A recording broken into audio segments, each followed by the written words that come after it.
मकर सिंह मेरे से प्रश्न था सर, चाइना, पाकिस्तान और बांग्लादेश ये आपस में एक कैसे होते हैं? मैंने मक्खन सिंह, इंटरनेशनल पॉलिटिक्स में आप एक तभी होते हैं जब आपके इंटरेस्ट एक जैसे हो जाते हैं। बोला सर इसका क्या अर्थ है? मैंने इस्लाम क्या चाहता है? इस्लाम एक वन ग्लोबल मुस्लिम कम्युनिटी चाहता है, मिल्लत इस्लाम चाहता है, पूरे विश्व को इस्लाम में परिवर्तित करना। इसके लिए बहुत आवश्यक है कि भारत को इस्लाम में परिवर्तित करा जाए। बोला सर थोड़ा डिटेल में समझाइए। मैंने अफ्रीका से स्टार्ट हो, नॉर्थ अफ्रीका को पकड़ ले पूरा और मोरक्को से स्टार्ट करता चला जा। बीच में अगला देश इजराइल ही मिलेगा नॉन मुस्लिम, और उसके बाद अगला देश भारत मिलेगा नॉन मुस्लिम, फिर इंडोनेशिया तक पूरी मुस्लिम बेल्ट है।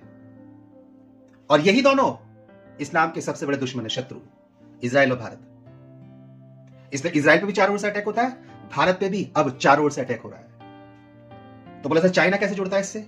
मैंने अब ये डायग्राम देख ले, belt and road initiative China का, ये पूरी तरीके से भारत को हिंद महासागर में घेर रहा है और ऊपर लैंड के पोर्शन से घेर रहा है। और चाइना ने पाकिस्तान, बांग्लादेश, तुर्की से कह दिया है तुम इसको कन्वर्ट करो, इसको डिस्टर्ब करो, इसकी ऊर्जा का हिरास करो, मैं तुम्हारे साथ हूं। क्योंकि जैसे ही भारत गिर जाता है, फॉल डाउन कर जाता है, सरेंडर कर जाता है, चाइना का पूरा रास्ता ही क्लियर हो जाता है। चाइना का एनिमी यूएस है ही नहीं, और यूएस का एनिमी अब भारत नहीं है। चाइना का टारगेट भारत है और यूएस का टारगेट अब चाइना है। अगेंस्ट चाइना यूएस को इंडिया की आवश्यकता है। यूएस डोनाल्ड ट्रंप के आने से अपने में ही बिगड़ चुका है। डोनाल्ड ट्रंप ने पूरे ग्लोबल डायनेमिक्स की इक्वेशन को खराब कर दिया, मूर्ख व्यक्ति बैठा दिया ना बाकी लोगों ने। ये दोनों एक साथ हो जाते हैं, चाइना और इस्लाम। बोले भारत को डिस्टर्ब कर दो, कन्वर्ट कर दो, भारत तुम्हारा, मुझे भारत का इकोनॉमिकली और एनर्जेटिक रूप में सरेंडर चाहिए।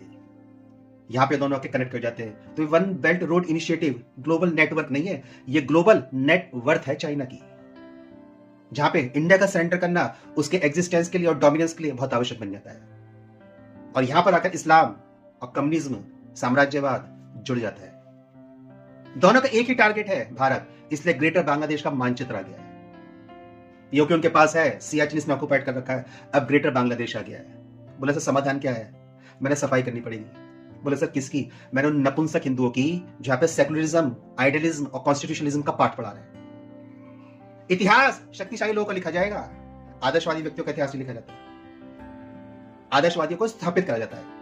गांधी के नाम पे कंट्रोवर्सी चल रही है ना, जो अपनी पोती को नहीं छोड़ता है, उसे शांति का दूत बताया जाता है। तभी तो ठगा गया है भारत को। यहां राणा सांगे का उल्लेख नहीं मिलता है, यहां बप्पा रावल का उल्लेख नहीं मिलता है, शस्त्र चलाना छोड़ दिया गया है। इस प्रकार से दोनों एक होते हैं। मक्खन सिंह, आने वाले टाइम में उत्पात और बढ़ेगा, हिंदुओं पर अत्याचार और बढ़ेगा, सजग रहना पड़ेगा। सो बी अवेयर।